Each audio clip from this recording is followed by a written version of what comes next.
그래, 이건 봄이 왔다 소리를 한 게 엊그제인데 어느새 3월의 마지막 주 수업이 됐습니다.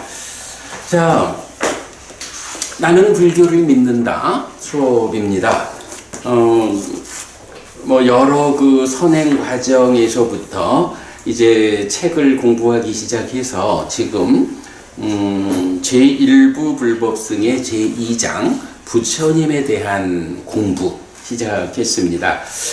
지난주, 지지난주 두 주에 걸쳐서 우리가 부처님, 그러니까 열애로 대표되죠.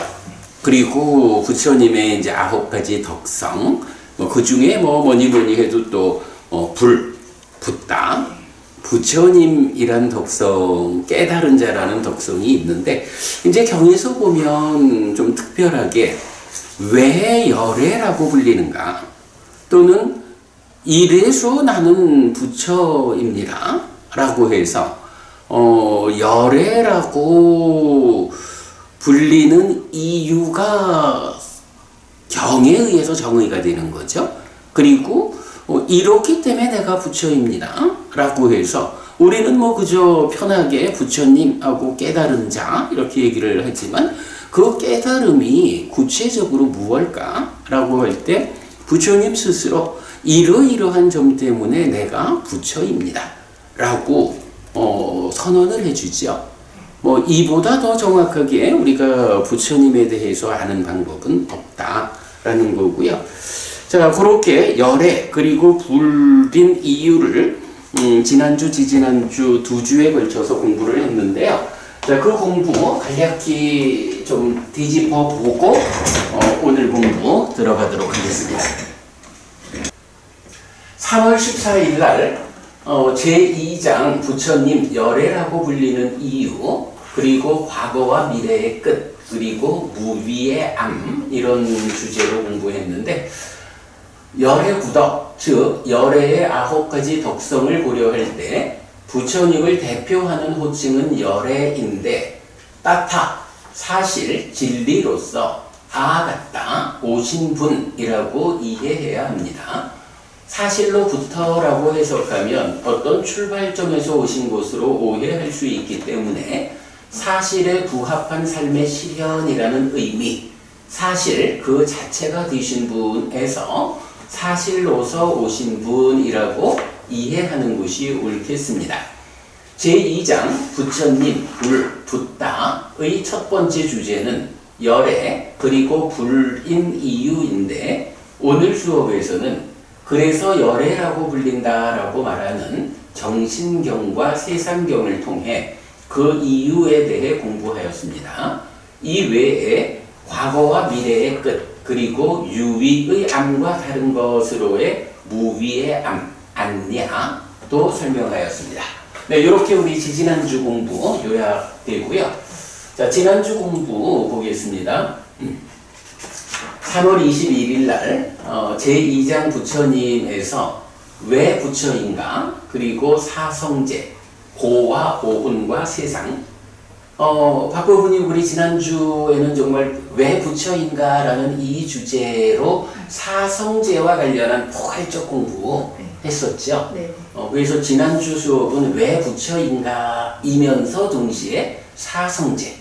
그래서 고집, 고멸도인데 그것이 그대로 오온과 오온의 진멸도, 그리고 세상과 세상의 진멸도, 이렇게 이제 보는 관점 보았는데, 자, 왜 열애인지 설명하는, 그래서 열애라고 불린다의 용례에 이어 왜 부처인지 설명하는 그래서 나는 부처입니다의 용례를 공부하였습니다.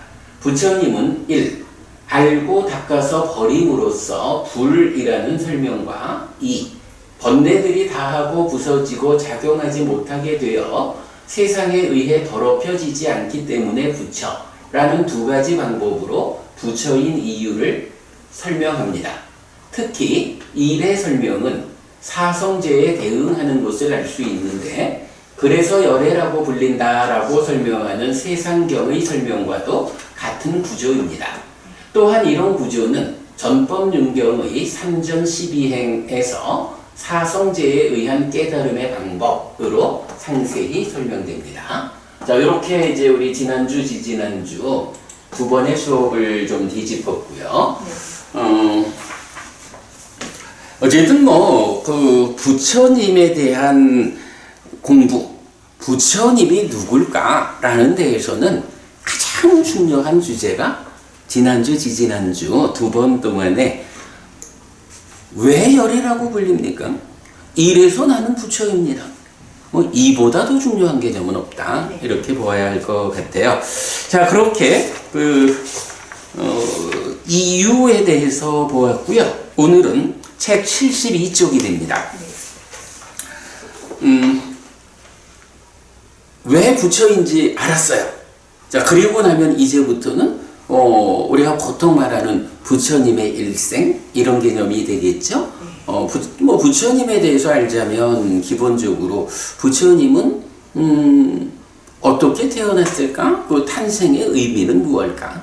그리고 어떻게 사시다가 출가해서 어떤 공부 과정을 거쳐가지고 부처가 되었을까? 깨달아 부처가 되었을까? 그럼 그렇게 깨달아서 부처가 된 이후에 45년 동안을 부처로서 살다가 여든돼가지고 돌아가시잖아요.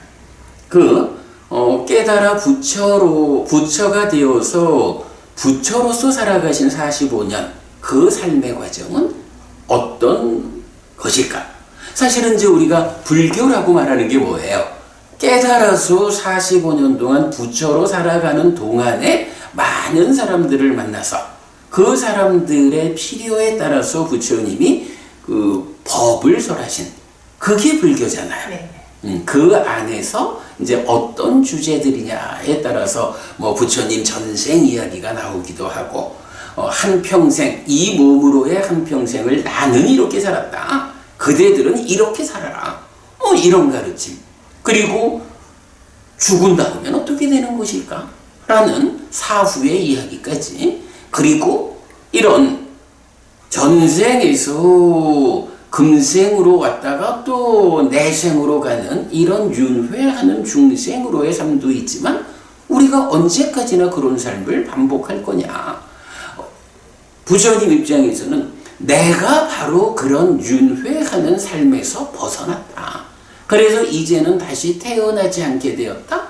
태어나지 않으므로 태어났다 몸과 함께 살아가야 하는 구속된 삶. 이 가운데 수반되는 일체의 괴로움, 나는 이제 벗어났다. 나는 괴로움제로 행복 백의 삶을 실현했다. 이게 이제 부처님이잖아요. 그러니까 부처님 이 45년의 과정 동안에 나는 벗어났다. 이제 그대들도 벗어나라.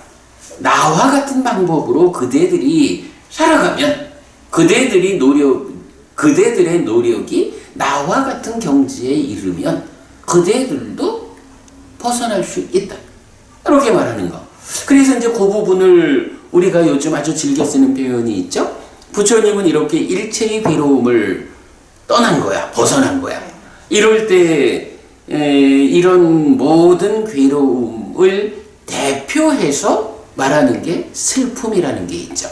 보통 보면 연기, 12연기에서도 생노사 수비고운해 이래서 태어나면 늙고 죽는다. 그리고 태어나서 늙고 죽는 그 삶의 과정에서 우리가 구체적으로 겪어야 하는 아픔들이 있죠.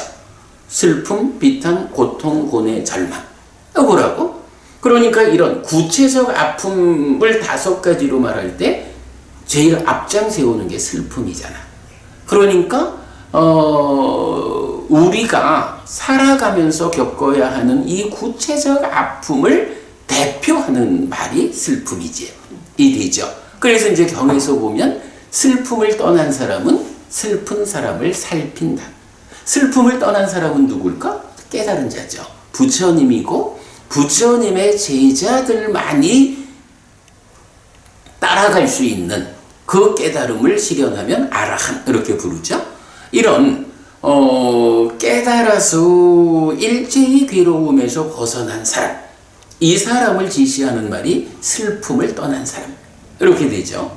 그러면 이제 경은 슬픔을 떠난 사람은 슬픈 사람을 살핀다. 요거.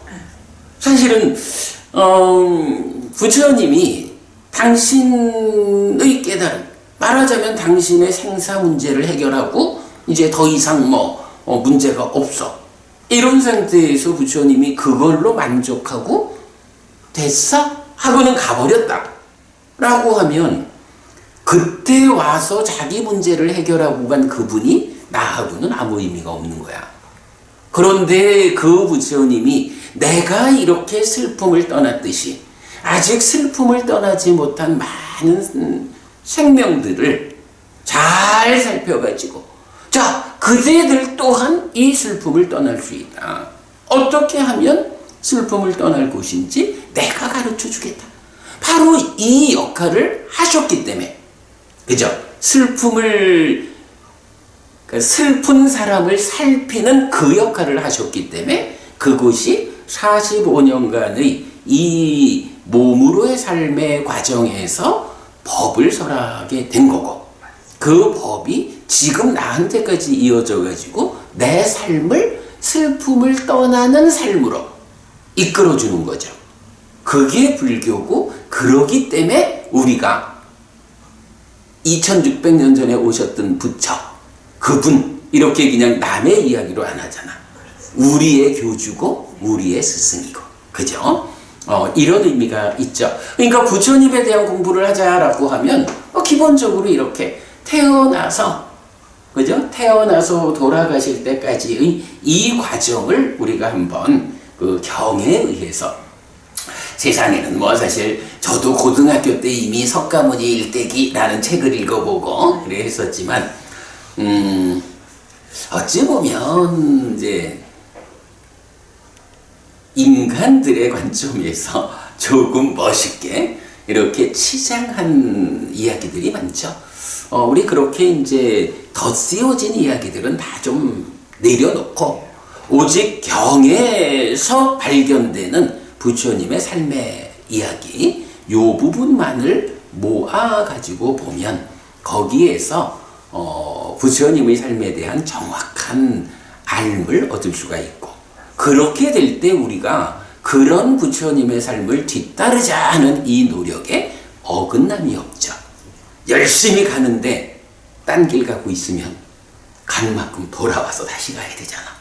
네? 이런 점 때문에 우리가 경에 나오는 말씀만으로 정리를 한 게 이제 이 책에서 오늘부터 보려는 탄생으로부터 이어지는 돌아가실 때까지 그 과정, 제2장 부처님에 대한 이야기, 이렇게 됩니다.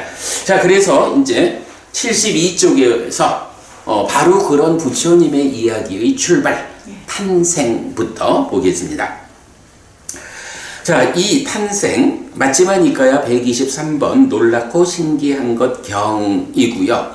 자, 거기 보면 이제 요 손가락 표시해가지고 니까야청 KR, 우리 홈페이지에서 놀랍고 신기한 것 경을 통해서 탄생, 그리고 법의 윗바사나라는 주제로 우리가 공부한 동영상이 있어요. 보면 그 190522 이렇게 니까야.kr에서 190522로 검색하면 바로 나오죠. 자, 자세한 이야기는 이제 그 동영상 여러분 참고하기로 하고요. 일단 탄생과 관련해서는 탄생 이러면 부처님 탄생하실 때에 하신 말씀이 있다. 이러는 게 이제 탄생계라는 거잖아요. 우리가 보통 그 한문으로 알려지기는 천상천하 유아독존 이래 말하는 거. 그 부처님 탄생의 말씀은 어떤 것인가? 라고 할 때 이제 경에서는 이렇게 나와요. 나는 세상에서 최상이고 첫째이고 으뜸인 자이다. 이것이 마지막 태어남이고 이제 다시 존재가 되지 않는다. 이 책 만들고 나서 번역을 좀 바꿨어. 그 마지막 문장이 이제 다시 존재가 되지 않는다를 이제 다음의 존재는 없다. 이렇게 그 번역을 바꿨어요. 그러니까 그거 참고하시고요. 그래서 맞지만 이까야 123번 놀랍고 신기한 것 경에서 부처님의 탄생계가 나온다 하는 거 일단 우리가 발견하고요.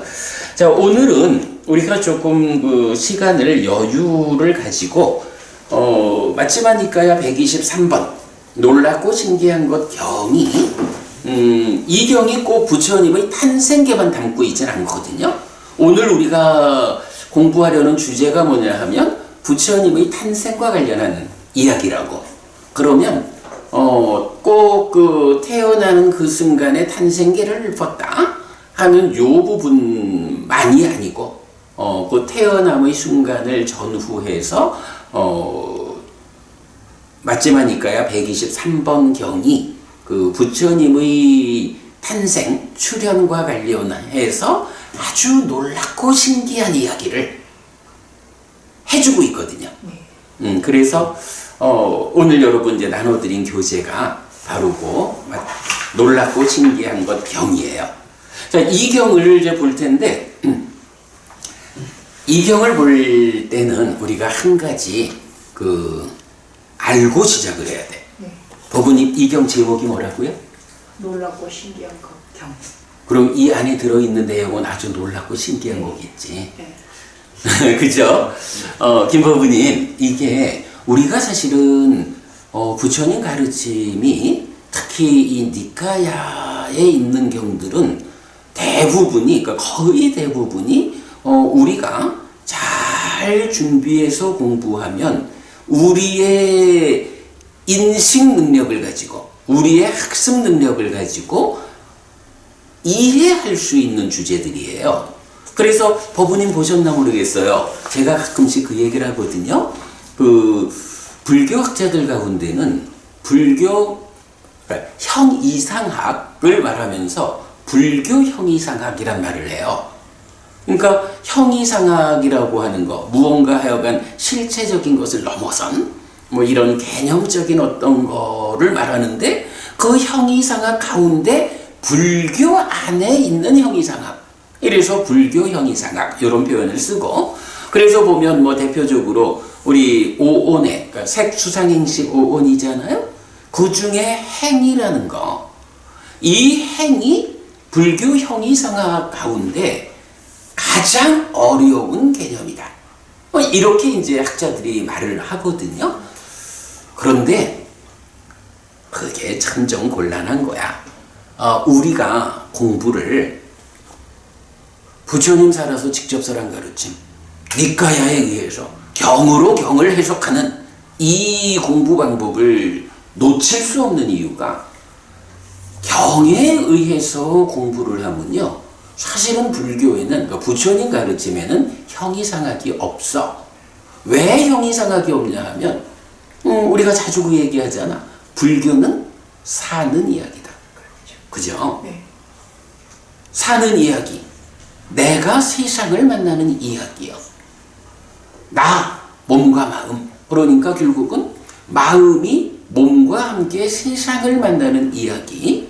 이 이야기의 어디에 어떤 문제가 있어서 괴로움이 생길까?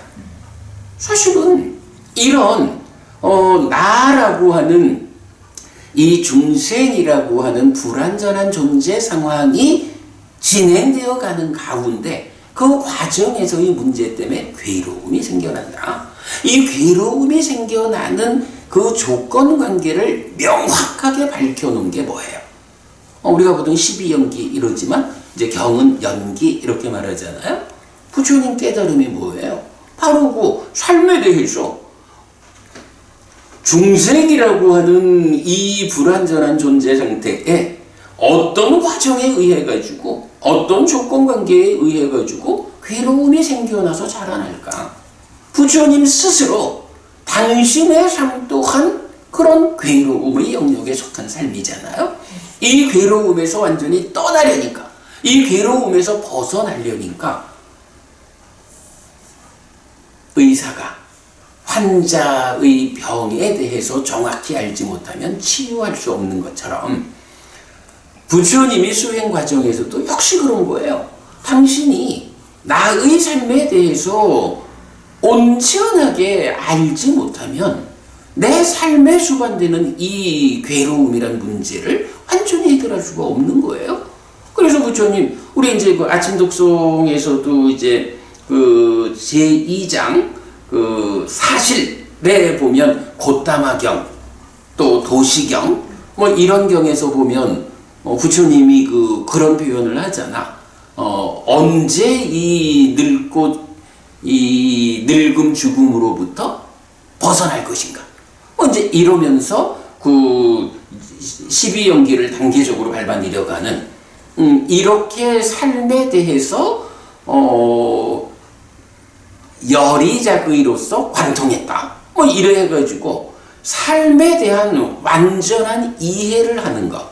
그리고 남은 이어가지고 거기에 이렇게 해가지고 조건관계를 해소함으로써 깨달았다. 이 이야기가 딱 그거거든. 사는 이야기요. 내가 세상을 만나는 이야기, 마음이 몸과 함께 세상을 만나는 이야기 중에 어디에 어떤 문제가 있어서 괴로움이 생겨나 자라날까? 이게 연기라고. 그러면 어떻게 그 조건관계를 해소함으로써 이 존재의 불완전성을 해소하고 일체의 괴로움에서 벗어날까? 어떻게 라고 하는 방법으로 제시되는 게 팔정도잖아요. 이렇게 연기, 12연기와 중도, 팔정도가 설명되는 거거든. 그래서 불교는 한마디로 하면 사는 이야기라고. 그러면 사는 이야기를 완성해서 깨달았다라고 할 때 만약에 거기에 형이상학이 있다면, 불교 형이상학, 이런 형이상학이란 개념이 있다면 사는 이야기 안에서 그건 해결될 수 없잖아. 부처님은 삶의 심오함의 끝까지를 보아내고 그 심오함의 끝에 있는 문제까지를 해결한 분이어서 깨달은 거지. 문제는 후대의 제자분들이 이 부처님이 깨달아 알려주는 이 심오함의 끝자락까지 우리가 닦아 가래의 형성 과정 말하잖아요. 이 가래가 생겨나는 이 내적인 영역, 그 심오함의 끝자락까지를 부처님을 따라서 정확하게 보지 못하니까 그 심오한 영역이 보여지지 않으니까 표면에서 형성작용이라고 하는 행위, 이게 설명이 안 되는 거야.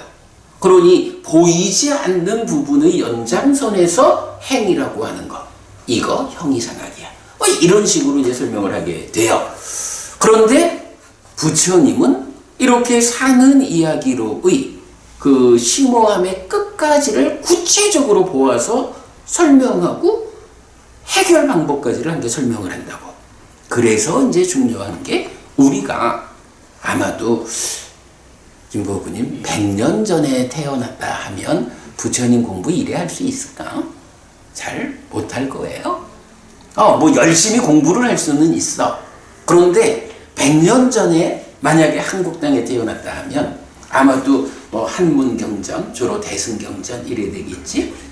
열심히 공부를 해도 그 공부의 과정에서 부처님 살아서 직접 설한 그야말로 삶의 심오함이 끝자락까지의 모든 문제를 해결한 빨리 부처님의 언어잖아요. 빨리 어루 선언 설명된 이 경을 발견해가지고 이 경을 있는 그대로 공부해가지고 깨닫는 공부를 완성하는. 그리고 100년 전만 해도 사실은 책을 구하기가 힘들어. 맞습니다. 1000년, 2000년 전에는 말할 것도 없고 100년 전만 해도 사실은 책을 구하기가 힘들잖아요. 요새는요. 법부님 제가 늘 보는 게 뭐야. 그냥 인터넷 딱 켜가지고 단추 하나 누르면 빨리 원전이 그대로 눈앞에 있잖아. 문제는 내가 공부해서 공부 능력을 키우느냐 키우지 못하느냐 이 차이지. 이제는 내가 노력을 바른 방법으로 노력을 하면 부처님 공부를 완성하지 못할 이유가 없다고. 그죠? 이제는 하여간 그 자연과학의 발전에 따른 우리 공부 능력의 향상이라는 것 때문에 이제는 부처님 공부를 얼마든지 완성할 수 있는 그런 여건이 된 거예요. 이게 가장 큰 거야. 그러다 보니까 이제 어쨌든 지금은 우리가 이렇게 뭐 형이상학이라고 뭐 이렇게 치부할 이런 거 없이 삶의 심오함의 끝에까지 그대로 부처님 가르침의 안내를 받아서 접근하는 이런 방법으로 공부 방향을 이제 잡을 수가 있는 거죠. 예, 그렇게 이제 불교는 형이상학이 아니요, 사는 이야기요. 좀 심오해서 그렇지 내가 확고한 신념을 가지고 부처님을 뒤따라가면 그대로 부처님이 깨달은 그대로를 내가 재현할 수 있는 이런 공부가 불교예요. 자, 그러기 때문에 우리가 이제 경을 공부하다 보면 뭐 좀 심오하다, 어렵다 이런 거는 이제 종종 있죠. 그런데 이 경 제목이 뭐라고요? 놀랍고 신기한 극경. 이렇게 놀랍고 신기한 이런 이야기는 물론 뭐 이제 많은 경우에 정말 부처님 정말 놀랍습니다 뭐 이렇게 찬탄하는 표현은 나오지만 어떤 주제를 놓고 정말로 놀랍고 신기하다 이렇게 말하는 주제는 잘 없거든요. 그런데 이 경은 제가 요 얘기하려고, 이 경은 제목이 놀랍고 신기한 경이야. 그 얘기는 뭐냐 하면 일반적으로 중생인 우리, 중생, 김보부님, 중생하면 보통 뭐라고 표현하죠? 중생을 표현하는 대표적인 문구. 요거. 무명에 덮이고 가래에 묶여서 옮겨가고 윤회하는 중생. 그래서 보면 우리 지난번에도 무명과 가래가 방해하는 것 때문에 과거의 끝을 볼 수 없고, 뭐 이제 이런 그 무명과 가래의 방해 가운데 있기 때문에 이것을 약간 열심히 해소해 가는 가운데 가르침의 근본으로 진정으로 접근해 가고 있지만, 그러나 아직까지 우리가 무명과 가래 안에 있다 보니까 때로는 부처님과 같은 특별한 존재에게 적용되었던 어떤 현상들 이런 거는 우리가 보면 아니 이게 과학적으로 타당해? 이럴 수 있어?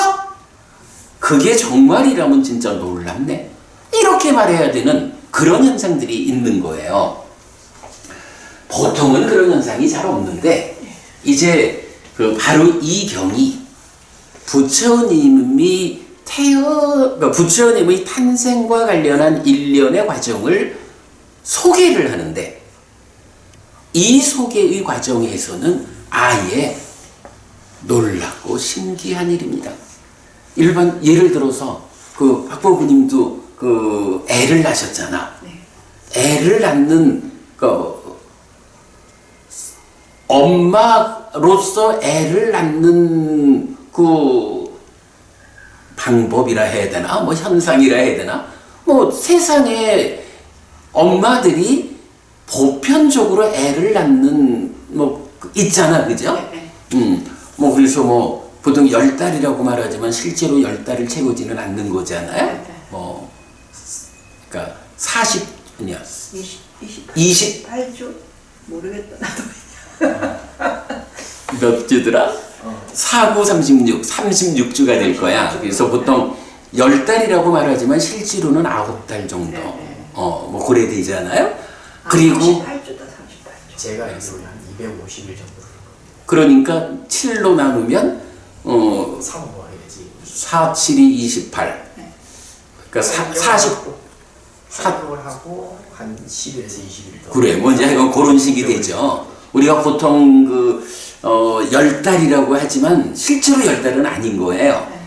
그런데 그리고 또 하여간 그 기간 동안에 엄마가 산모가 겪어야 하는 과정들, 뭐 이제 이런 부분들이 일반적으로 어떤 엄마나 뭐 요새 뭐 약간 뭐 병원이 좋아가지고 조금 뭐 수술도 하고 뭐 여러 가지 차이가 있지만, 그래도 일반적인 엄마가 애를 낳는 이 과정이 있다고 인간들의 공통점이 있어. 그런데 예를 들어서 부처님은 10달을 꼭 채워가지고 나온다는 거야. 아, 놀랍고 신기한 일이요. 이렇게 표현하는 거예요. 그런 의미에서 이 경이 부처님의 탄생과 관련한 이야기를 상세히 설명하면서 제목이 놀랍고 신기한 것 경이야. 자, 그러니까 제가 이제 길게 하여간 서론을 얘기했지만 이 경을 읽으면서는 에이, 저거 소설 아니야? 이렇게 접근할 이유는 없어요. 이거는 부처님이라고 하는 특별한 존재에 적용되는 말 그대로 놀랍고 신기한 현상을 소개하는 경이야. 예, 요렇게 받아들이는 걸로 하고 지금부터 경을 읽어보겠습니다. 이 참 시작하기가 되게 어렵네. 아니 근데 왜냐하면 우리가 계속 공부를 하다 보면 어떤 거든지 깊이 생각하고 잘 관찰하면 아, 부처님이 이런 의미로 이 말씀을 하셨다라는 게 불교 안에는 사실 여기서 어떤 뭐 비밀스러움 이게 없잖아요. 드러나는 가르침이잖아. 근데 이 경은 특별하게 우리의 삶에서 확인되는 현상들하고는 차이가 있는 거예요. 부처님이라고 하는 이 특별한 존재가 태어나는 과정은 그렇게 놀랍고 신비한 현상으로 알려지는 거예요. 그러니까 그런 의미, 그러니까 이 경에 대해서는 뭐 그럴 수 있어? 라고 따지지 말고 부처님이라는 특별한 존재의 탄생에는 이런 놀랍고 신비함이 함께했다 라고 우리가 이해하는 것으로 자 그렇게 하고 경을 보겠습니다. 맞지마니까야 123번 놀랍고 신기한 것 경. 근데 이 경에서 이제 우리가 읽어볼 그 내용들이 디가니까야 14번임은 대전기경이라 그래서 법은님 우리 부처님들의 그 동일한 깨달음에 의한 계보가 있잖아. 그래서 말하자면 불교의 역사지. 그 최초의 역사 윗바시 부처님 이렇게 나오잖아요. 그래서 91급 전에 윗바시 부처님이 출연했다. 여기부터 윗바시, 시키, 웨사부 해가지고 까사빠 부처님까지 6명의 부처님이 있었고 우리 부처님이 7번째 부처님이잖아요.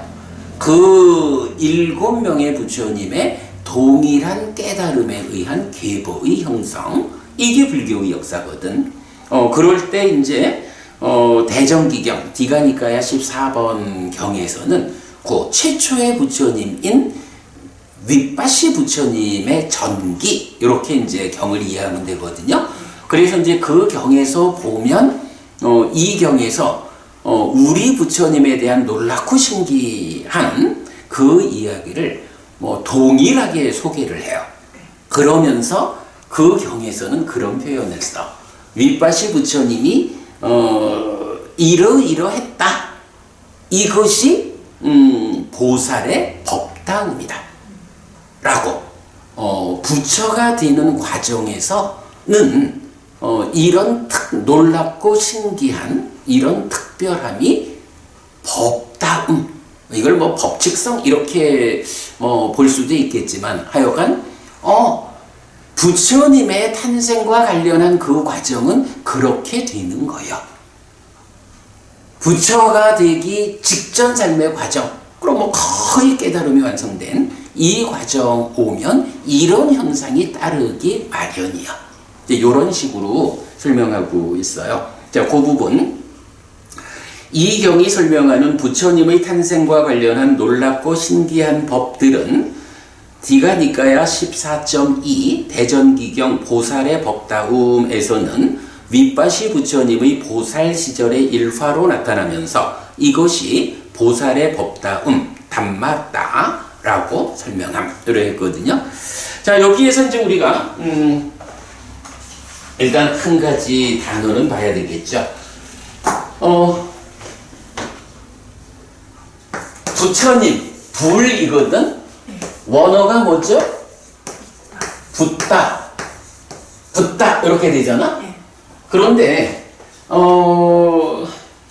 박보부님 그동안 절에 다니시고, 지금도 뭐 이제 절에 가시면, 우리 박채림 보살님 오셨다고 할 거 아니야.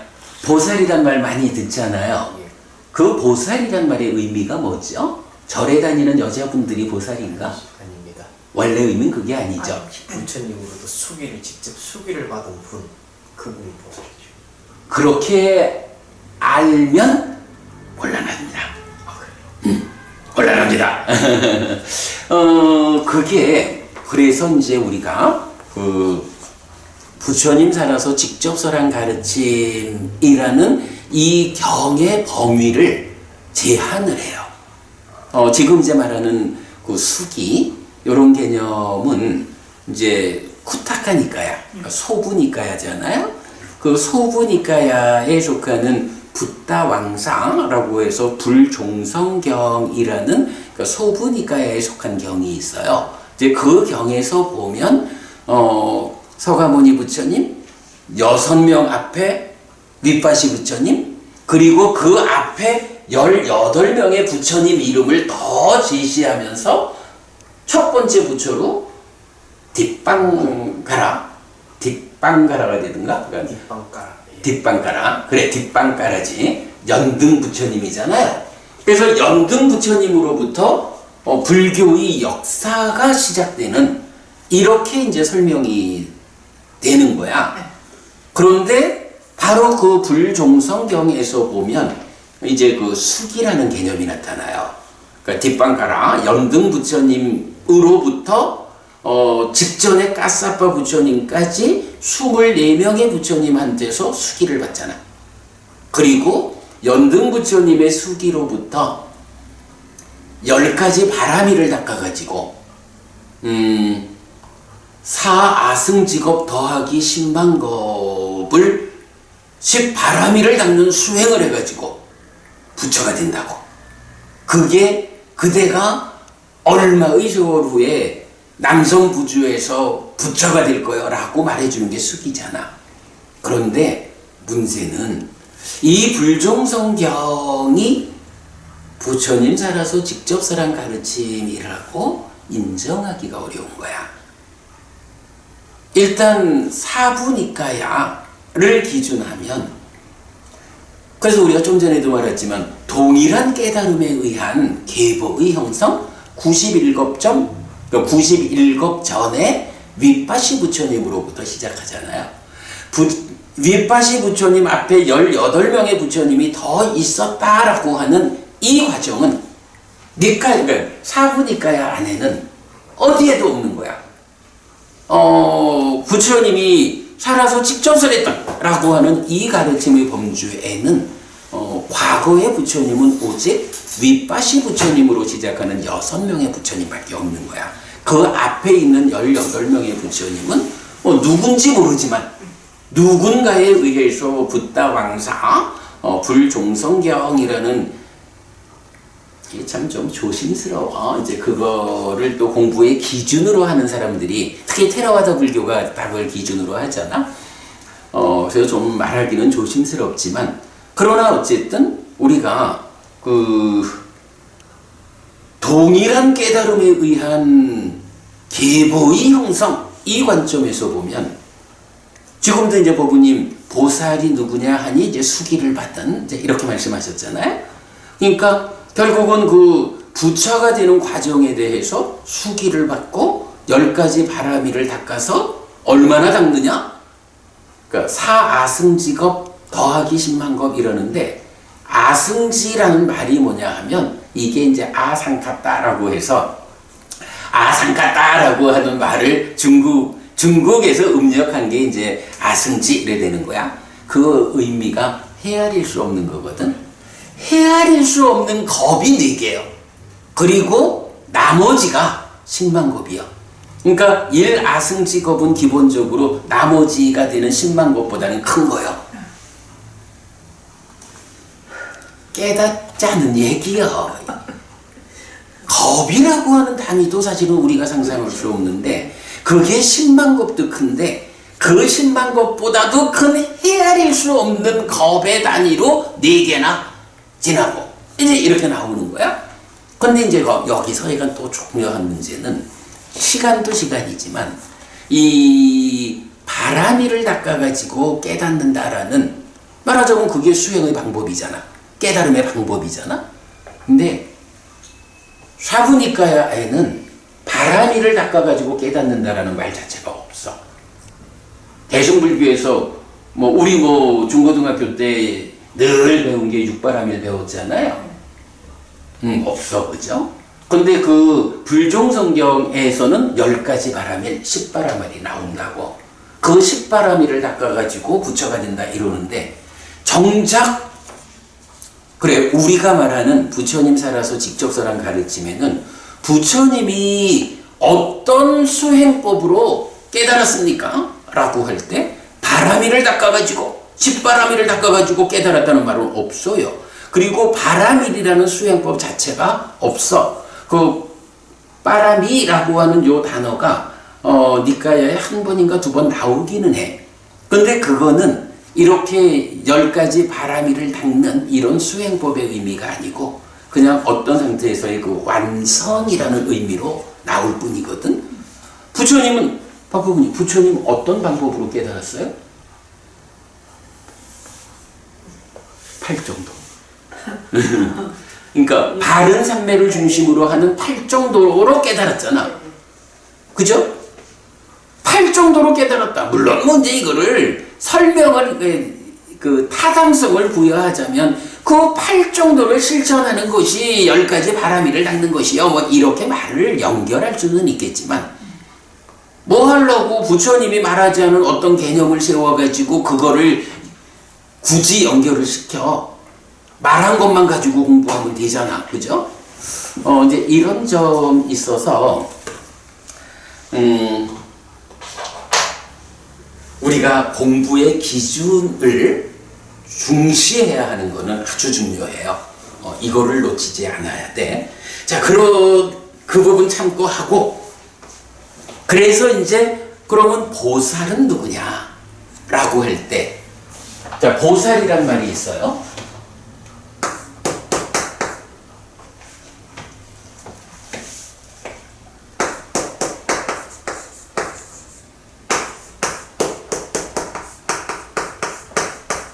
이렇게 될 거야. 하도 오랫동안 안 써서. 보디사tta. 뭐라 했지?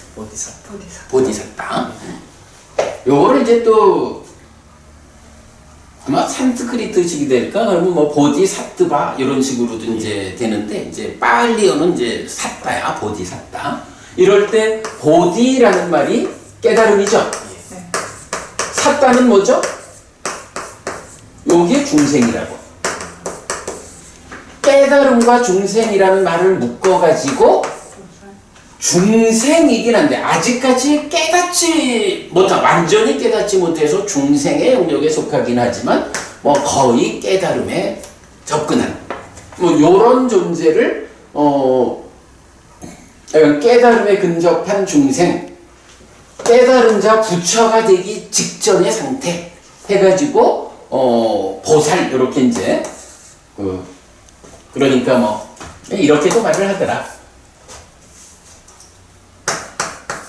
깨달을, 그러니까 부처님은 깨달은 이래 되는 거고, 깨달을 중생, 이런 식으로 이제 보살을 표현을 하지요. 어쨌든 이제 이 보살이라는 단어가 보디사tta, 혹시 보디사tta라는 이 보살이란 단어가 좀 어떤 경우에 나타나는지 좀 보신 적이 있을까요? 저도 많이는 못 봤는데 이제 니까야에서 부처님께서 설법하신 내용 중에 주로 이제 과거에 이러한 수행을 했다라고 하셨을 때 깨닫지 못한 보살이었을 때, 부처님께서 1인칭의 관점에서 그렇지, 내가 보살이었을 때라는 표현을 그렇죠. 본 적이 있습니다. 깨닫지 못한 보살이었을 때, 네, 그 표현이 나오죠. 그 표현 말고는 거의 보살이란 말이 없죠. 그런데 그 보살이란 말이 이 경에 나타나는 거야. 그죠? 이 경에서 이제 자 방금 제가 대전기경 이야기를 하면서 윗바시 부처님의 보살 시절의 일화로 이렇게 표현을 했죠. 네. 그 보살이란 개념이 이제 여기서 나오거든.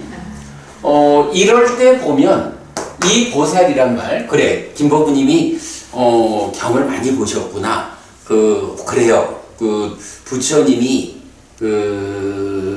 정말 그 중요한 주제들이죠. 중요한 주제들. 내가 깨닫기 전 보살이었을 때 이러했다라고 해서 사실은 그 표현은 내가 깨달음을 성취하는 과정이 이러했어 라고 당신의 수행 과정에 대한 안내 이런 부분이잖아요. 그렇게 이제 나타나고 특징적으로 요거 이제 보면 특징적으로 이 보살 보디사타라고 하는 이 용어는 범주가 있어. 이제 깨달으면 부처가 되죠. 깨달을 중생 이러면은 깨달을 중생 이러면 법부님도 언젠간 깨닫겠지 뭐. 네. 그러면 보살이네. 사실은 절에서 그 여자 신도를 네. 보살이라고 부르는 개념에는 뭐 그런 맥락이 있어요. 그런데 일단 이제 경에서는 이 보살이라는 단어가 제한적으로 쓰여. 부처님이 탄생, 태어나죠. 그리고 직전에 태어나.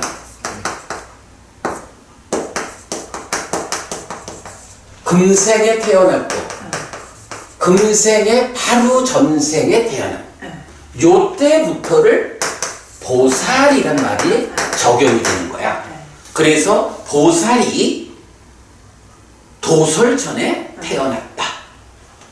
그런 직전에 태어남의 과정부터 깨달아 부처가 되는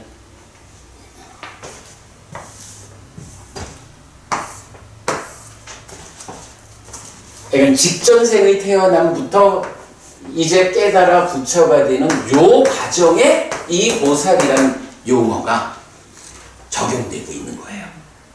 그래서 박보부님, 박채림 보살 이렇게 불리려면 이게 경전의 정신으로는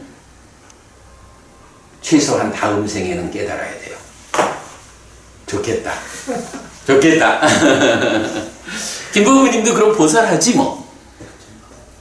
아니야, 근데 절대 안 될 일은 아니에요.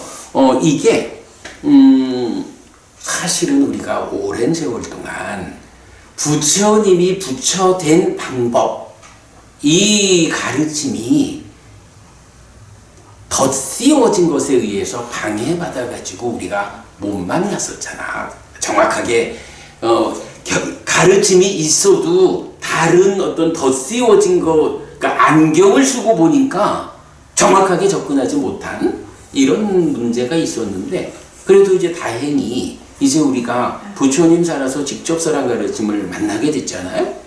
부처님 당시에도 또 그 이후에도 이런 어떤 가르침이 다른 관점이 덧씌워지기 이전에는 뭐 대념 적용해서 뭐라 그래. 이 방법으로 최선의 노력을 다하면 7년이면 된다. 아니요, 7년도 필요 없어요. 6년 쭉 와가지고 일주일이면 돼. 이렇게까지도 말을 하잖아. 바른 법을 직접 만날 수만 있으면 절대 안 된다고 말할 일은 아니에요. 우리가 어떤 길을 선택하고 어떤 노력을 하느냐에 따라서 부처님 가르침은 우리의 삶을 금생에도 아라한으로 만들어줄 수 있는 가르침이야. 그러니까 어려운 건 사실이지. 그렇지만 절대 안 된다고 부정은 안 하는 게 좋아요. 자, 어쨌든 이제 보살이라고 하는 이 용어가 요런 범주에서만 일단 경에서는 나타난다라는 거 참고하고요. 자, 이제부터 시간이 많이 간다. 빨리 읽어야 되겠다. 자, 보겠습니다. 이렇게 나는 들었다. 한때 세조는 사와티에서 제따와나의 아나타빈디카 사원에 머물렀다. 그때 많은 비구가 오후에 탁발을 마치고 돌아와 강당에 함께 모여서 서로 이런 대화를 하고 있었다. 참으로 놀랐습니다, 도반들이여. 참으로 신기합니다, 도반들이여. 열애에게는 큰 신통과 큰 위험이 있습니다. 참으로 열애는 완전히 꺼진 분, 희론을 끄는 분, 경로를 끄는 분, 윤회를 끝낸 분, 모든 괴로움을 극복한 과거의 부처님들에 대해 아실 것입니다. 그분 세존들께 이런 태어남이 있었다라고도, 그분 세존들께 이런 이름이 있었다라고도, 그분 세존들에게 이런 성이 있었다라고도, 그분 세존들에게 이런 계가 있었다라고도, 그분 세존들에게 이런 법이 있었다라고도, 그분 세존들에게 이런 지혜가 있었다라고도, 그분 세존들에게 이런 머움이 있었다라고도, 그분 세존들에게 이런 해탈이 있었다라고도. 이렇게 말했을 때 아난다 존자가 그 비구들에게 이렇게 말했다. 도반들이여, 참으로 놀라운 법들을 갖추셨기 때문에 열애들은 참으로 놀랐습니다. 또한 도반들이여, 참으로 신기한 법들을 갖추셨기 때문에 열애들은 참으로 신기합니다. 라고. 그리고 그 비구들 간의 이 이야기는 끝나지 않았다. 자, 여기서 이제 우리가 한 가지 좀 주목할 거 있어요. 이제 비구들 간에 이런 얘기를 한다고, 열애는 과거의 부처님들에 대해 아실 것입니다. 그래서 그분 세존들은 이렇게 태어났고 이런 이름이 있고 이런 성이 있고 이래 이제 그 과거 부처님에 대한 관심을 표하잖아. 네. 그런데 앞에서 봤던 디가니카야 14번 대정기경에서 인제 부처님이 요 문제에 대한 답을 주거든요. 그래서 이전에 이런 부처님이 있었다라고 소개를 하는데 그 이전의 부처님으로 부처님이 소개하는 분들이 6명밖에 없는 거야. 만약에, 자, 그, 김법부님, 우리 이제, 그, 불종성경, 이래가지고, 그, 서가모니 부처님 전에 24명의 부처님이 있었다. 윗바시 부처님 앞에 18명의 부처님이 더 있었다. 그래서 그 출발에는 연등불이 계셨다. 이게 맞다면, 이제 대정기경에서 부처님이 답을 줄 때, 이런 부처님이라고 말하면 연등불로부터 쭉 해가지고 까사파 부처님까지 24명의 부처님을 소개해야 될 거 아니겠어요? 왜 그거를 윗바시 부처님 6명의 부처님만 소개하겠어? 이런 점에서 우리가 알 수 있는 게 동일한 깨달음에 의한 계보의 형성, 불교의 역사는 윗바시 부처님으로부터 서가모니 부처님까지 7분의 역사다. 91겁의 기간이다. 이거를 우리가 분명히 알 수 있는 거예요. 자, 이 첫 번째 단락에서는 우리 그거 지적하고요. 넘어갑니다. 그때 저녁에 홀로 머무면서 나온 세존이 강당으로 왔다. 와서는 준비된 자리에 앉았다. 앉은 뒤에 세존은 비구들에게 말했다. 비구들이여, 무슨 이야기를 위해 지금 여기에 함께 앉았는가? 그대들 간에 끝내지 못한 이야기는 무엇인가? 라고. 여기 대덕이시여, 오후에 탁발을 마치고 돌아와 강당에 함께 모인 저희는 서로 이런 대화를 하고 있었습니다. 참으로 놀랐습니다, 도반들이여. 참으로 신기합니다, 도반들이여.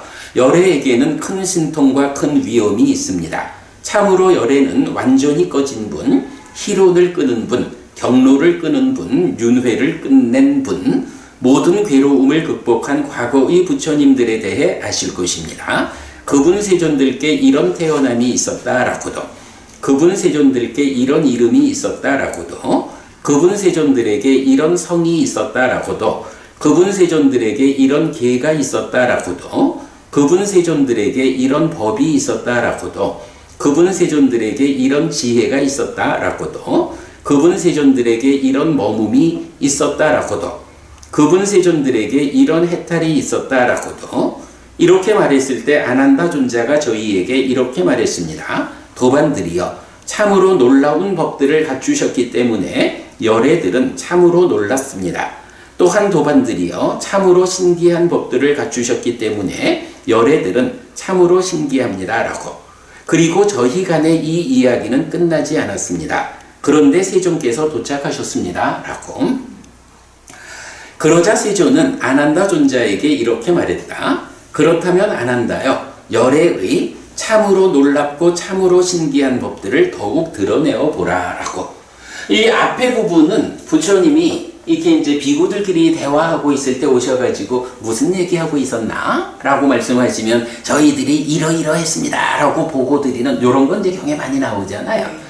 그 이야기가 이제 반복된 거고, 그때 이제 부처님이 이 경의 주제죠. 아난다 존자 보고, 그래, 그대가 열애의 참으로 놀랍고 참으로 신기한 법들을 더욱 드러내어 보아라. 이렇게 말씀하시는 거예요. 여기서 더욱이란 얘기는 뭐예요? 앞에서 보면 과거 부처님들에 대해서 이렇게 하실 거요. 뭔지 이런 이야기. 그거를 가지고도 놀랍고 신기롭다 이래 했는데 이제 부처님 그거보다도 더 놀랍고 더 신기로운 열애에 대한 이야기를 안 한다요. 그대가 해봐라. 이렇게 말씀하신 거죠?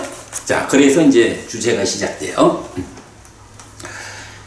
그래서 더 놀랍고 더 신기한 법으로 이제 아난다 존자가 소개하는 이야기가 바로 부처님의 탄생과 관련한 이 놀랍고 신기함. 이게 되죠. 대덕이시여, 저는 이것을 세존의 곁에서 듣고 세존의 곁에서 받았습니다. 자, 세존의 곁에서 듣고 세존의 곁에서 받았습니다 하는 요 얘기 뭐냐 하면 내가 생각해서 그런 거 아니고요. 부처님 말씀 들은 그대로 제가 소개합니다. 요 얘기예요. 알아차리고 옳고 그름을 판단하면서 아난다여, 보살은 도솔천의 무리에 태어났다라고. 자, 알아차리고 옳고 그름을 판단하면서 요거 뭐죠? 우리 염정지 사띠삼빠졌냐 요거죠. 그 이야기는 오늘 설명하자면 시간이 그렇고 우리가 이건 잘 아는 겁니다. 염정지 알아차리고 옳고 그름을 판단하면서 보살은 도솔천의 무리에 태어났다. 이건 무슨 얘기야? 여기부터 이제 바로 요 얘기죠. 보살이란 표현이 요번에 어머니한테 들어온 여기가 아니고 도솔천에 태어나는 거, 바로 직전생에 태어나는 요 때부터 보살 이런 표현을 쓰고 있는 거죠. 예. 그리고 중요한 게 도솔천에 태어났다라는 건 뭐예요? 이제 전생의 그 전생에서 죽어가지고 전생으로 그 도솔천으로 태어나는 요 과정인데 그 태어나는 과정을 어떻게 했다는 거야? 염정지, 그죠? 알아차리고 옳고 그름을 판단하면서 태어났다. 요 얘기죠. 뭐 여기야 이제 도솔천이니까 테란스파 중에 화생이잖아요. 그러니까 뭐 어머니의 태에 들어갈 일은 없죠. 태에 들어가는 건 아니지만 그래도 화생에서 태어나는 그 과정을 내가 지금 도솔천에 태어나고 있다 라고 그 상황을 알면서 태어났다 요 얘기죠.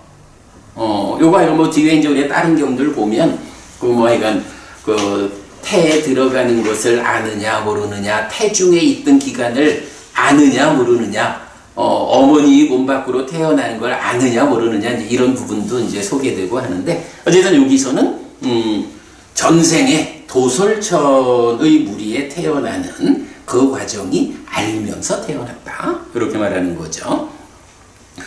대덕이시여, 알아차리고 옳고 그름을 판단하면서 보살이 도솔천의 무리에 태어난 것도 세존의 참으로 놀랍고 참으로 신기한 법이라고 저는 명심하고 있습니다. 여기부터 되게 소개가 되는 거예요.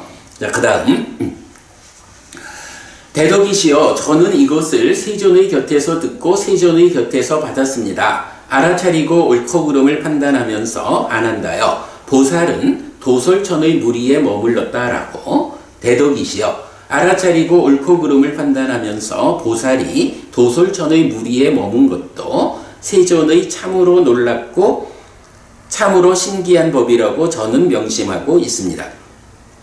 이제 도솔전에서 한평생 살았다라는 거죠. 그런데 김부부님, 우리 보통 보면 부처님 요 직전 삶에 도솔전에 태어났다라고 할 때 어떤 이름을 가지죠.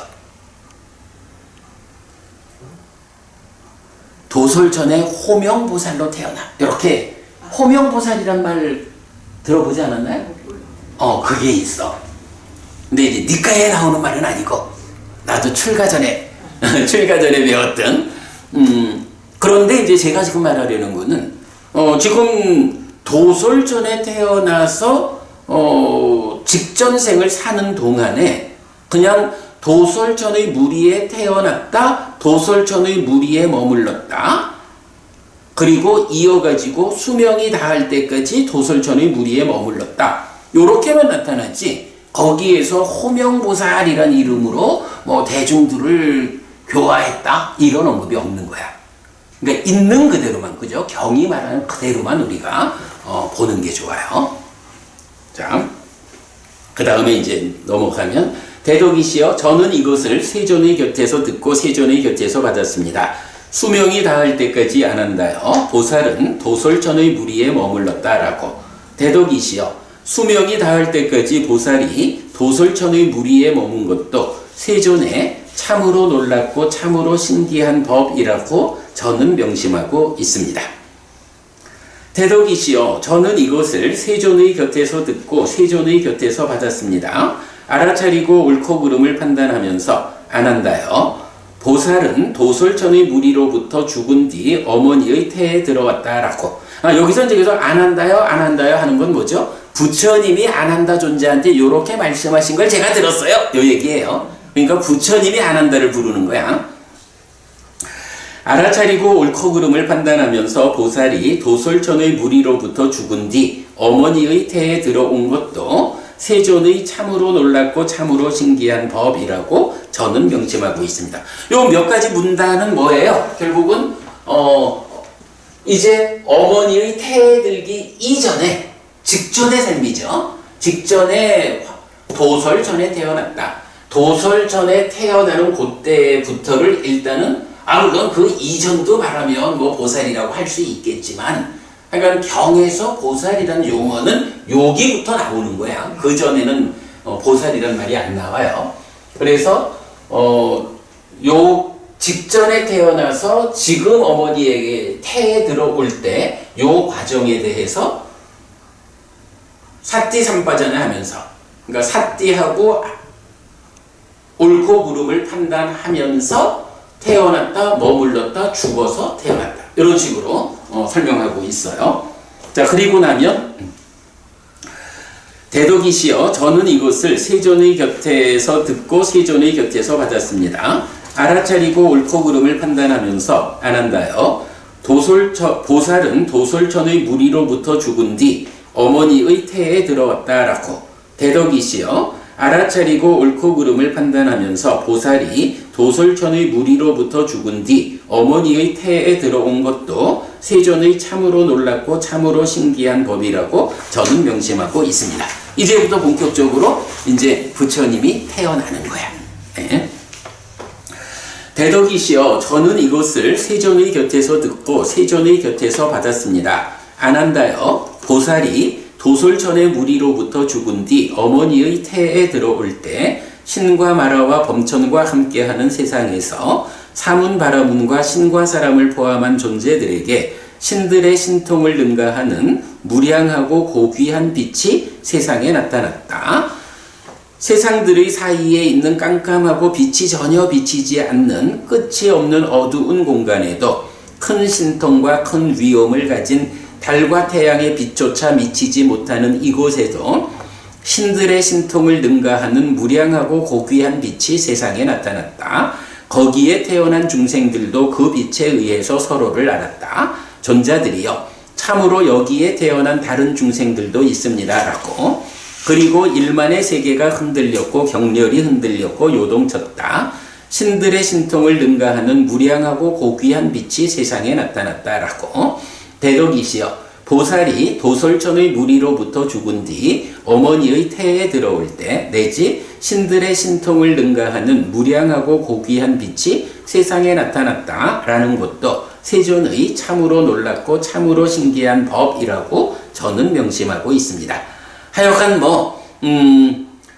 빛이 나타났대요. 부처님의 부처님이 어머니의 태에 들어오는 것을 기념해서 어제는 이 경은 지금 놀랍고 신비한 현상을 놀랍고 신비하다라는 전제를 두고 이게 우리들의 삶에 있는 게 아니라 부처님이라고 하는 특별한 존재에게 적용돼 나오는 놀랍고 신비한 현상 이렇게 나오는 거예요. 근데 여기에서 우리 또 하나 이렇게 보면 우리가 잘 모르지만 지금 과학이 굉장히 발전한 것으로 알려져 있지만 요즘 보면 그런 얘기해요. 우주의 90몇 %가 암흑물질. 이어서 지금 많이 현대과학이 아는 것 같아도 사실은 90몇 %에 대해서는 접근도 못하고 있고 그저 몇 %만 대상으로 이제 연구를 하고 아는 상태인 거야. 여기서 보면 세상들이 사이에 있는 깜깜하고 빛이 전혀 비치지 않는 끝이 없는 어둠의 공간 이런 데도 부처님의 잉태가 기념되어서 빛이 막 비치고 이렇게 나오는데 이런 부분은 그냥 한번 그냥 짚어보자면 우주가 자연과학이 아직도 접근하지 못하는 암흑물질 90몇 %. 이런 부분이 어떻게 비슷하게 묘사가 되는 거야. 어떻게 부처님은 이렇게 빛이 미치지 못하는 그 공간, 빛이 미치지 못하는 공간이 암흑물질들로 구성된 공간이지 이제 그렇게 되면 우리가 이건 그냥 생각을 한번 해보고 일단 그건 중요한 거 아니고 넘어갑니다. 대덕이시여 저는 이것을 세존의 곁에서 듣고 세존의 곁에서 받았습니다. 아난다여 보살이 어머니의 태에 들어왔을 때 4명의 신의 아들들이 인간이나 비인간이나 어떤 누구라도 보살이나 보살의 어머니를 해쳐서는 안 된다 라면서 보호하기 위해서 사방에서 다가왔다라고. 아무래도 그러겠죠. 부처님의 탄생인데 그 어머니와 이제 몸으로 오시는 중이니까 태야지 신들의 입장에서도 부처가 되실 분을 보호하자 이렇게 접근한 거죠. 대덕이시여 보살이 어머니의 태에 들어왔을 때 내지 보호하기 위해서 사방에서 다가오는 것도 세존의 참으로 놀랍고 참으로 신기한 법이라고 저는 명심하고 있습니다. 대덕이시여 저는 이것을 세존의 곁에서 듣고 세존의 곁에서 받았습니다. 아난다여 보살이 어머니의 태에 들어왔을 때 개를 중시하는 성품을 가진 보살의 어머니는 생명을 해치는 행위로부터 피하고 주지 않는 것을 가지는 행위로부터 피하고 음행에 대한 삿된 행위로부터 피하고 거짓을 말하는 행위로부터 피하고 술과 발효액 등 취하게 하는 것으로 인한 방일한 머뭅으로부터 피했다라고. 오개를 지닌 삶을 살아내는 거죠. 대덕이시여 보살이 어머니의 태에 들어왔을 때 내지 방일한 머뭅으로부터 피했다는 것도 세존의 참으로 놀랍고 참으로 신기한 법이라고 저는 명심하고 있습니다. 대덕이시여 저는 이것을 세존의 곁에서 듣고 세존의 곁에서 받았습니다. 아난다여 보살이 어머니의 태에 들어왔을 때 보살의 어머니에게 남자들에 대한 소유의 사유에 묶인 것으로 이끄는 의가 생기지 않았다. 그리고 어떤 남자들도 좋아하는 심으로 보살의 어머니를 넘어서지 않았다라고. 소유의 사유에 묶인 것이 뭐죠? 색, 성향, 미촉 요 5가지죠. 그 6대 외입처 중에 법을 뺀 요 5가지가 소유의 사유가 미치는 영역이죠. 대덕이시여 보살이 어머니의 태에 들어왔을 때 내지 보살의 어머니를 넘어서지 않았다는 것도 세존의 참으로 놀랍고 참으로 신기한 법이라고 저는 명심하고 있습니다. 대덕이시여 저는 이것을 세존의 곁에서 듣고 세존의 곁에서 받았습니다. 아난다여 보살이 어머니의 태에 들어왔을 때 보살의 어머니는 5가지 소유의 사유에 묶인 것을 얻었다. 보살의 어머니는 5가지 소유의 사유에 묶인 것을 얻었고 소유했고 즐겼다라고. 대덕이시여 보살이 어머니의 태에 들어왔을 때 내지 얻었고 소유했고 즐겼다는 것도 세존에 참으로 놀랍고 참으로 신기한 법이라고 저는 명심하고 있습니다. 대덕이시여 저는 이것을 세존의 곁에서 듣고 세존의 곁에서 받았습니다. 아난다여 보살이 어머니의 태에 들어왔을 때 보살의 어머니에게 어떤 병도 생기지 않았다. 보살의 어머니는 몸이 피곤하지 않았고 즐거웠다. 보살의 어머니는 태를 가로질러 모든 수족을 갖추고 기능의 결점이 없는 보살을 보았다. 자기 태중에 있는 아이를 본다는 거죠. 예, 그 표현을 쓰고 있어요. 그러니 정말로 놀랍고 신기한 일이죠. 예를 들면 아난다요. 깨끗하고 빛나고 팔각형으로 잘 가공된 하늘색 보석이 있다. 거기에 파란색이나 노란색이나 붉은색이나 흰색이나 연노랑색의 실이 묶고 있다. 그것을 눈이 있는 사람이 손에 놓고서 생각할 것이다. 이 깨끗하고 빛나고 팔각형으로 잘 가공된 하늘색 보석이 있다. 거기에 파란색이나 노란색이나 붉은색이나 흰색이나 연노랑색의 실이 묶고 있다라고.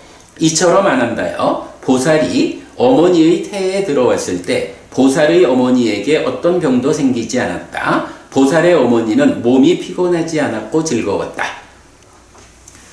박보부님, 그 임신 중에 이러셨어요? 안 그렇죠? 사실은 이게 점점 그래. 어머니들이 나를 어머니 태중에서 보호하고 계실 때 우리 어머니가 얼마나 힘들으셨을까 하는 게 사실은 효심을 일으키는 근본인데, 어쨌든 이제 부처님의 어머니와 부처님의 관계는 그렇지 않았다라고 하죠.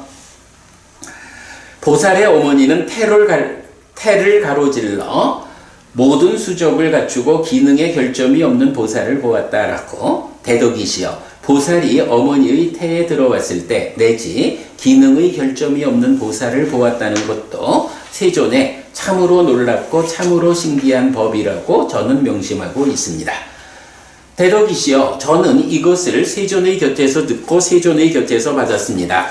아난다여 보살이 태어나고 7일이 지났을 때 보살의 어머니는 죽어서 도솔천의 무리에 태어났다라고. 대덕이시여 보살이 태어나고 7일이 지났을 때 보살의 어머니는 죽어서 도솔천의 무리에 태어났다는 것도 세존의 참으로 놀랍고 참으로 신기한 법이라고 저는 명심하고 있습니다.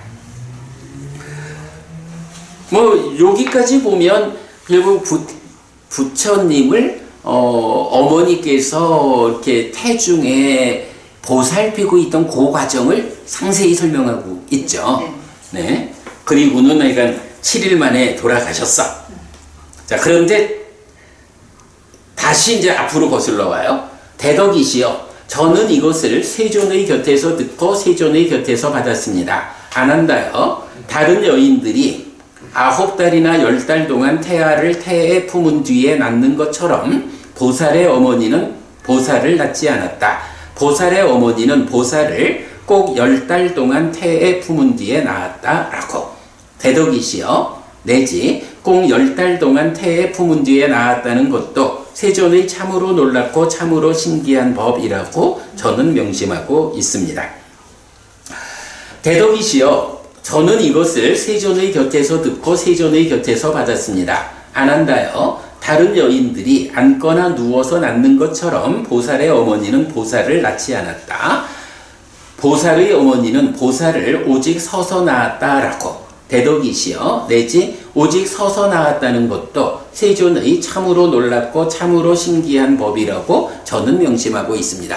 보통은 무슨 나무 가지를 잡았을 때 옆구리로 나왔다 이렇게 옆구리라고 보통 말하죠. 근데 경에서는 그냥 서서라고 말할 뿐이야. 그죠? 옆구리 이런 개념은 안 나타나고 있죠. 대덕이시여 저는 이것을 세존의 곁에서 듣고 세존의 곁에서 받았습니다. 아난다여 보살의 어머니가 보살을 출산할 때 신들이 그를 먼저 받고 나중에 사람들이 받았다라고.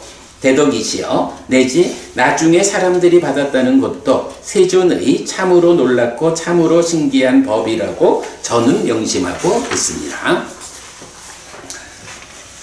대덕이시여 저는 이것을 세존의 곁에서 듣고 세존의 곁에서 받았습니다. 안한다여 보살이 어머니의 태에서 나올 때 보살은 땅에 닿지 않았다. 3명의 신의 아들들이 그를 받은 뒤에 왕비여 기뻐하십시오. 커다란 위력을 가진 그대의 아들이 태어났습니다. 라며 어머니의 앞에 놓았다라고. 대덕이시여 내지 어머니의 앞에 놓았다는 것도 세존의 참으로 놀랍고 참으로 신기한 법이라고 저는 명심하고 있습니다. 대덕이시여 저는 이것을 세존의 곁에서 듣고 세존의 곁에서 받았습니다. 안한다여 보살이 어머니의 태에서 나올 때 깨끗하게 나왔다. 양수에 의해 더러워지지 않고 가래에 의해 더러워지지 않고 피에 의해 더러워지지 않고 어떤 더러운 것에 의해 더러워지지 않고 청결하고 깨끗했다. 이 점 생각하면 저는요 우리 어머니가 저를 낳기 전날 저녁에 돼지고기를 드셨대요. 그래서 제가 태어날 때 돼지 기름을 흠뻑 뒤집어 쓰고 나왔다고 그러셨어서 뭐 사실이 어떻게 되는지 모르겠는데 부처님은 깨끗하게 나오셨대요. 예를 들면 안한다요. 훌륭한 보석을 가시의 천 위에 내려놓으면 훌륭한 보석도 가시의 천을 더럽히지 않고 가시의 천도 훌륭한 보석을 더럽히지 않는다. 그 원인은 무엇인가? 둘 모두의 청결함이다. 어머니도 부처님도. 이처럼 안한다요. 보살이 어머니의 태에서 나올 때 깨끗하게 나왔다. 양수에 의해 더러워지지 않았고 가래에 의해 더러워지지 않고 피에 의해 더러워지지 않고 어떤 더러운 것에 의해 더러워지지 않고 청결하고 깨끗했다라고. 대덕이시여 내지 어떤 더러운 것에 의해 더러워지지 않고 청결하고 깨끗했다는 것도 세존의 참으로 놀랍고 참으로 신기한 법이라고 저는 명심하고 있습니다. 대덕이시여 저는 이것을 세존의 곁에서 듣고 세존의 곁에서 받았습니다. 안한다여 보살이 어머니의 태에서 나올 때 하나는 차갑고 하나는 뜨거운 두 개의 물줄기가 나타났다. 그것으로 보살과 어머니는 씻었다라고. 대덕이시여 내지 그것으로 보살과 어머니가 씻었다는 것도 세존의 참으로 놀랍고 참으로 신기한 법이라고 저는 명심하고 있습니다. 이 전체적으로 흐름을 보면 이렇게 나오죠. 직전 삶의 과정을 먼저 소개하고 그 다음에 태에 들어가지고 태어나는 요 과정을 설명하고는 일주일 후에 돌아가셨어. 그렇게 한참 나오고 그 다음에는 어때요? 이거 탄생하는 요 과정. 그래서 그 다음에는 태어나는 요 과정. 그죠? 태어나는 요 과정도 상세하게 설명하고 있죠. 이런 차별이 있었어. 이렇게. 그 다음에 이제 뭐 가장 핵심되는 이야기가 나오죠. 대덕이시여 저는 이것을 세존의 곁에서 듣고 세존의 곁에서 받았습니다. 안한다여 태어나자마자 보살은 편평한 두 발로 땅 위에 굳게 선 뒤에 북쪽으로 7발자국을 걸었다. 그리고 하얀 일산이 펼쳐질 때 모든 방향을 바라보고 황소의 소리로 말했다. 나는 세상에서 최상이고 첫째이고 으뜸인 자이다. 이것이 마지막 태어남이고 이제 다음의 존재 유는 없다라고. 대덕이시여 내지 이제 다음의 존재는 없다는 것도 세존의 참으로 놀랍고 참으로 신기한 법이라고 저는 명심하고 있습니다. 대덕이시여 저는 이것을 세존의 곁에서 듣고 세존의 곁에서 받았습니다. 안한다여 보살이 어머니의 태에서 나올 때 신과 마라와 범천과 함께하는 세상에서 사문 바라문과 신과 사람을 포함한 존재들에게 신들의 신통을 능가하는 무량하고 고귀한 빛이 세상에 나타났다. 세상들의 사이에 있는 깜깜하고 빛이 전혀 비치지 않는 끝이 없는 어두운 공간에도 큰 신통과 큰 위엄을 가진 달과 태양의 빛조차 미치지 못하는 이곳에도 신들의 신통을 능가하는 무량하고 고귀한 빛이 세상에 나타났다. 거기에 태어난 중생들도 그 빛에 의해서 서로를 알았다. 존자들이여 참으로 여기에 태어난 다른 중생들도 있습니다. 라고. 그리고 일만의 세계가 흔들렸고 격렬히 흔들렸고 요동쳤다. 신들의 신통을 능가하는 무량하고 고귀한 빛이 세상에 나타났다. 라고. 대덕이시여 보살이 어머니의 태에서 나올 때 내지 신들의 신통을 능가하는 무량하고 고귀한 빛이 세상에 나타났다. 라는 것도 세존의 참으로 놀랍고 참으로 신기한 법이라고 저는 명심하고 있습니다. 라고.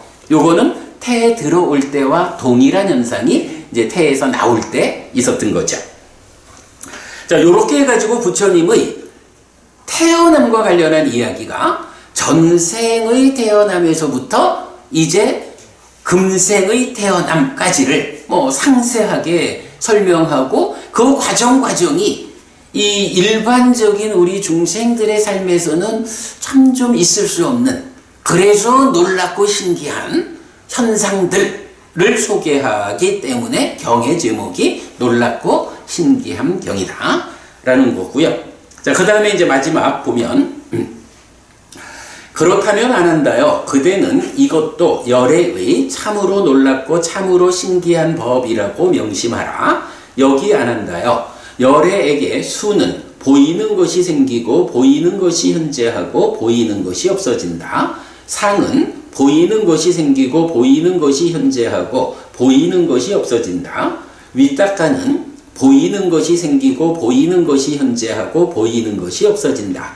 이것도 안 한다요. 그대는 열애의 참으로 놀랍고 참으로 신기한 법이라고 명심하라.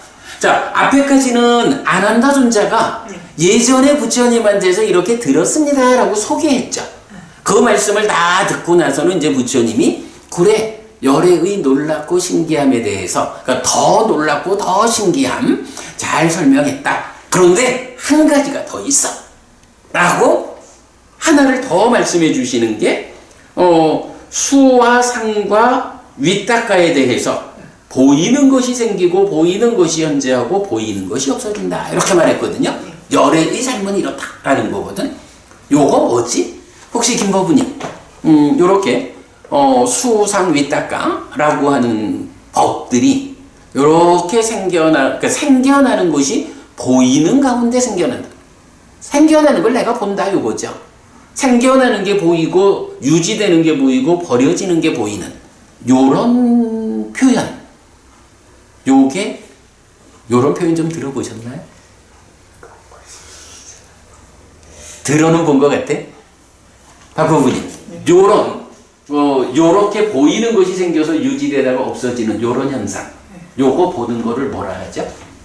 생멸.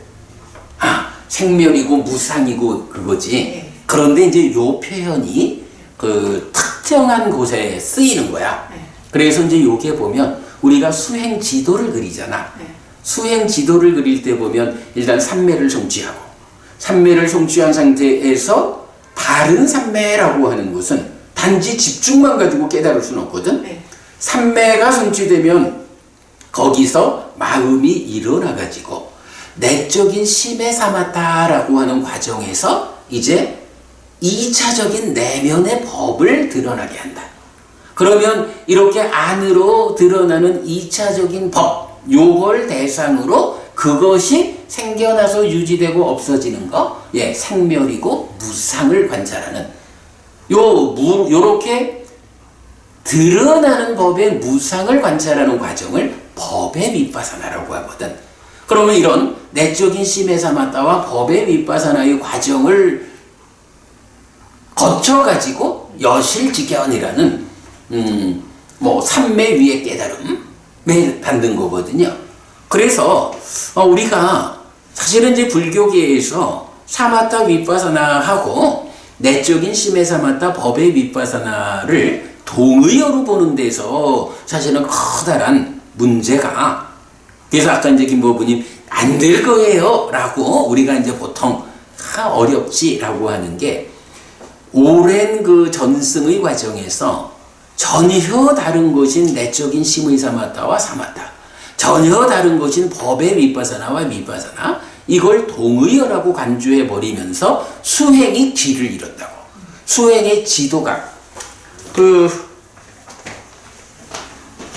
우리가 뭐 여러 곳에 그리고 있지만 요 책에도 맨 뒤쪽에 보면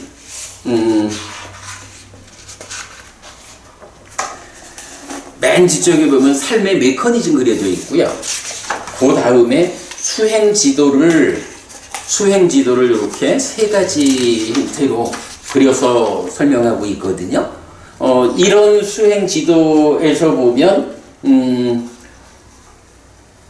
내적인 심의 사마타에서 법이 드러나면 그 드러나는 법을 법의 윗바사나에서 여실직연하면 그 다음에 사마타 윗바사나의 과정으로 깨닫는 이제 이런 부분을 그려내고 있는데, 이거를 여기 과정과 여기 과정을 동의어라고 묶어버리고 하나의 과정이라고 본 거야. 여기의 과정과 여기의 과정을 하나로 묶어버린 거야. 이러니 수행의 길이, 부처님이 깨달은 그 깨달음의 과정이 세상에서 감춰져 버린 거지. 그런데 바로 그 법의 윗바사나라는 요 과정에 대해서 부처님은 또 하나 놀랍고 신기한 게 있어. 그거 법의 윗바사나라는, 이렇게 어떤 것이든 그 법이 생겨나서 유지되다가 없어지는 생멸하는 거, 정확하게 무상을 관찰하는 일. 부처님은 늘 그렇게 무상을 관찰하는 삶을 살기 때문에 이제 부처님한테서 번뇌에 영향을 받는 중생으로의 삶이 없는 거지. 이거 법의 윗바사나라고 하는 이 삶의 과정이 이거 열애의 놀랍고 신기한 거라고 기억해라, 이렇게 말하는 거거든요. 자, 부처님 그래 말씀하시니까 이제 그 아난다 존자가 다시 대덕이시여, 열애에게 수는 보이는 것이 생기고 보이는 것이 현재하고 보이는 것이 없어진다.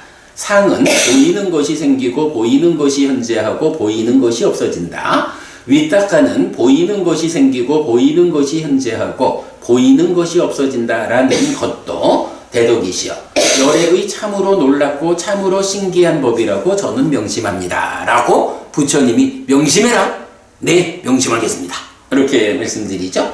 아난다 존자는 이렇게 말했고 스승은 승인했다. 그 비구들은 즐거워하면서 아난다 존자의 말씀을 기뻐했다, 이렇게 됐어요.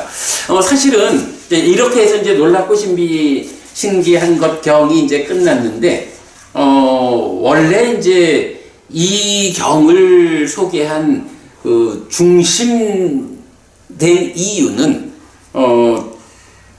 부처님이 태어나가지고 우리가 보통 알기는 동서남북 사방으로 7걸음을 걸었다 이렇게 나오잖아. 네. 근데 이제 경에서는 안 그래요. 북쪽으로만 7걸음을 걸었다라고 나와.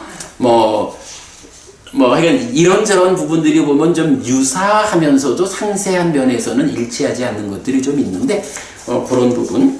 그래서 이제 여기서 보면 이제 부처님이 나는 세상에서 최상이고 첫째이고 으뜸인 자이다. 이것이 마지막 태어남이고 이제 다음의 존재는 없다라고 모든 방향을 바라보고 황소의 소리로 말했다, 이렇게 나오거든. 요게 부처님의 탄생기예요.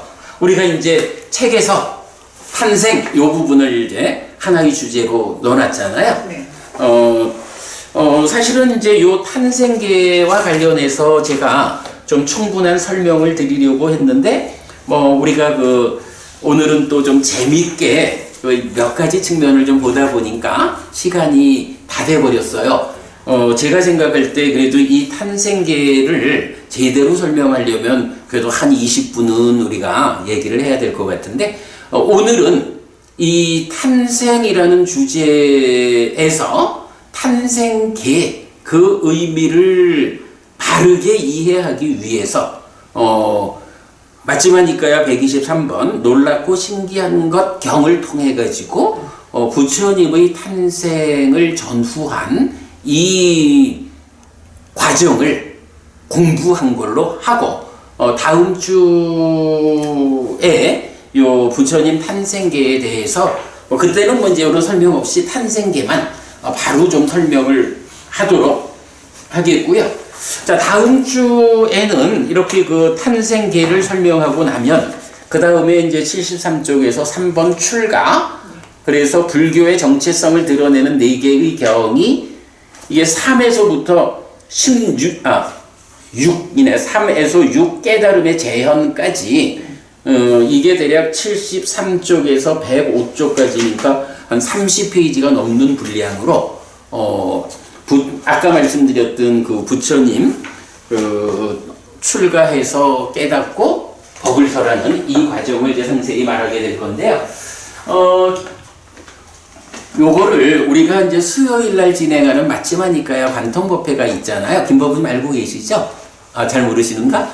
네, 그건 이제 우리 이제 소개를 해드리기로 하고, 그 맞지마니까야 관통법회에서 맞지마니까야 26번, 36번, 85번, 100번 이 4개의 경이 부처님이 출가해서 수행해서 깨닫고 깨달은 다음에 제자들을 깨달음으로 이끄는 그야말로 불교의 핵심되는 요 이야기를 담고 있어요. 4개의 경이. 그래서 이제 우리는 그 4개의 경을 불교의 정체성을 드러내는 4개의 경 이래가지고 지난번에 제가 요거를 경 4개를 다 묶고 또 그 구도를 설명하고 요래 해놨거든.